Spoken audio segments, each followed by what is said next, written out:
Maro dia maro ny mpiasa eny anivon'ny vondromoka Tsinjaram-pahefana na ny commune na ihany koa ny faritra no mitaraina fa verzô amin'ny fahatongavan'ny retraiten'izy ireo amin'ny tsy fandraisany ny tombontsoa samihafa. Efa misy ny fikaonan-doha ataon'ireo tompon'andraikitra sy sampan-draharaha mahefa amin'izao fotoana izao mba ahafahan'ireo mpiasa ECD misitraka an'izao. Hatreto dia 7:30 monja ireo mpiasa ECD voasoratra eo anivon'ny CNAPS. Miasa amin'ny sampan-draharam-panjakana samihafa izy ireo, ao ny birao, ny commune, ny fivondronana ary ny faritra. Ny ankamaroan'ny mpiasan'ny ECD dia verzô avokoa.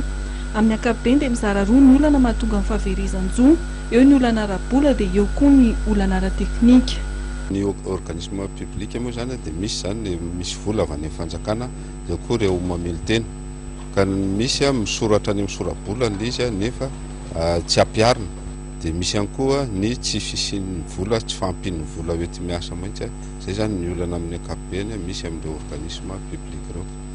Olana faharoa ihany koa amin'ny resaka ara-teknika dia tsy fanaovana an'ilay hoe filazana ara-potoana izay tokony ho lazaina, ohatra hoe fidirana mpiasa, fanalana mpiasa, fandefasana ny marikarama izay isa 3 volana.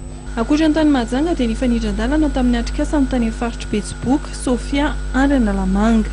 Ny andro voalohany izay dia nalazava ny mission sy hoe inona moa ny atao tao amin'ny CNAPS. Ny andro faharoa kosa izay dia niezaka na mpandray anjara an'ireo EPN na mpafantatra hoe inona marina moa tokony andraikitra zareo.